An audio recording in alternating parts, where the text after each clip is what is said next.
మన సీజీఎం గురించి ఇందాక తీసుకున్న వీడియోలో చాలామంది డౌట్స్ అడిగారు. సో ఆ డౌట్స్కి మన కామన్ డౌట్స్కి మనం ఎక్స్ప్లెయిన్ చేయడానికి చూద్దాం. హాయ్, నేను doctor Nagarjuna Gottipati, interventional cardiologist, Shreshta hospitals Guntur.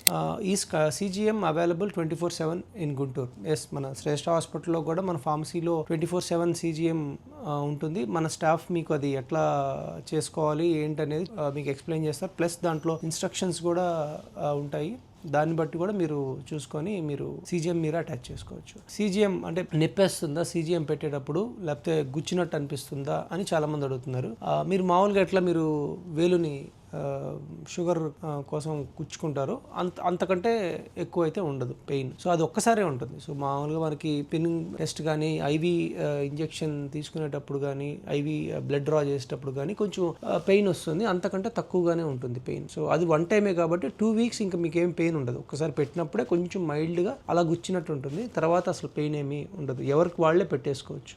అది ఎలా అప్లై చేయాలనేది వీడియోలో మీకు ఎక్స్టెన్షన్ చూపిస్తాము. దాన్ని చూస్తే మీకు ఎట్లా అప్లై చేసుకోవాలో మీకు తెలుస్తుంది. సో సీజీఎం పెట్టుకోవడం వల్ల మనం టాబ్లెట్స్ కానీ, ఇన్సులిన్ కానీ తగ్గించవచ్చా అంటే డెఫినెట్గా దాన్ని ఆప్టిమైజ్ చేయొచ్చు. మీకు షుగర్ ఎప్పుడు పెరుగుతుంది, ఎప్పుడు తగ్గుతుంది చూసుకొని మీరు మెడిసిన్స్, మీరు ఎక్సర్సైజ్ చేయడం వల్ల కానీ, డైట్ హెల్తీగా చేసుకోవడం వల్ల కానీ మీరు షుగర్ కానీ మీకు కంట్రోల్ అయితే మీ ఇన్సులిన్ తగ్గించుకోవచ్చు, లేదు ఎక్కువ ఉన్నప్పుడు పెంచుకోవచ్చు. సో మీరు కరెక్ట్గా అవసరానికి తగ్గట్టు మీరు ఇన్సులిన్ కానీ టాబ్లెట్స్ వాడుకునేదాకా మీకు ఉపయోగపడుతుంది సీజీఎం. నెక్స్ట్, నా మొబైల్లో నా షుగర్ లైవ్గా కనిపిస్తుంది అంటే డెఫినెట్గా ఇప్పుడు 6 hours ఒకసారి కానీ మీరు కానీ చెక్ చేస్తున్నారు అనుకోండి, ఎవ్రీ 5 minutesకి రిఫ్రెష్ అవుతూ ఉంటుంది. మీరు ఎవ్రీ 5-10 minutesకి మీరు చెక్ చేసుకోవచ్చు. మీకు డేటా వచ్చేస్తూ ఉంటుంది మీ ఫోన్లో. అది జస్ట్ దాని దగ్గరికి తీసుకెళ్తే మీకు డేటా వచ్చేస్తూ ఉంటుంది. ఆ డేటా మీకు గ్రాఫ్ రూపంలో మీకు తెలుస్తుంది. అప్పుడు మీరు ఏంటంటే మీరు పొద్దున బ్రేక్ఫాస్ట్ తిన్నారు, ఏం బ్రేక్ఫాస్ట్ తిన్నారు, అట్లా 2 weeks మీరు రాసుకున్నారు అనుకోండి, మీకు ఏ ఫుడ్కి పెరుగుతుంది,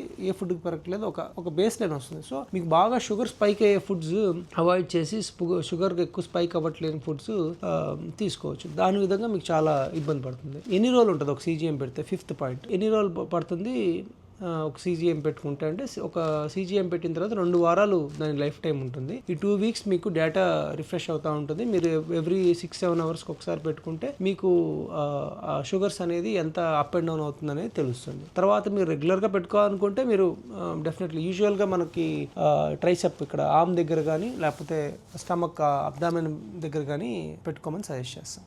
సీజీఎం చిన్నపిల్లల్లో, పెద్ద వృద్ధుల్లో కూడా పెట్టుకోవచ్చా అని చాలా మంది అడుగుతున్నారు. సో చిన్నపిల్లల్లో డెఫినెట్లీ టైప్ 1 ఉండే వాళ్ళు ఉంటారు, వాళ్ళకి ఉపయోగపడుతుంది. సో వృద్ధులు డెఫినెట్గా వాళ్ళకి కూడా షుగర్ డౌన్ అయిపోకుండా, షుగర్ హైపోగ్లైసిమియా రాకుండా ఎర్లీగా, ఇన్ కేసు వాళ్ళకి తగ్గుతుందంటే ఎర్లీగా డిటెక్ట్ చేసి ఫుడ్ తీసుకోవడం కానీ, హైపోగ్లైసిమియా కళ్ళు తిరిగి పడిపోయే అవకాశం లేకుండా నివారించవచ్చు. మరి ఇంకో లాస్ట్ ప్రశ్న ఏంటంటే, సీజీఎం కోసం నేను హాస్పిటల్లో అడ్మిట్ అయి ఉండాలంటే అవసరం లేదు. జస్ట్ ఓపీలో జస్ట్ సీజీఎం అటాచ్ చేసుకొని ఒకసారి యాప్ ఇన్స్టాల్ చేసుకొని దాన్ని సింక్ చేసుకుంటే ఇంకా అయిపోతుంది. ఒక్కసారి మీరు ఒక 15-20 minutes దాంతో టైం స్పెండ్ చేయాలి. తర్వాత ఇంకా మీకు ఒకసారి తెలిస్తే నెక్స్ట్ టైం నుంచి అసలు మీరే చేసేసుకోవచ్చు. మీరు దానికి హాస్పిటల్కి రావాల్సిన పని కూడా ఉండదు. నెక్స్ట్ టైం మీరే దాన్ని అటాచ్ చేసుకోవచ్చు. హాస్పిటల్లో ఉండాల్సిన అవసరం కూడా లేదు. ఇదంతా ఓపీ బేస్డే, చాలా సింపుల్, మనకి effective way of understanding sugar, diabetes. So మీరు ఈ జాగ్రత్తలన్నీ తీసుకొని మీ హెల్దీయర్ టుమారో కోసం ప్రయత్నాలు చేస్తారని ఆశిస్తూ థ్యాంక్ యూ.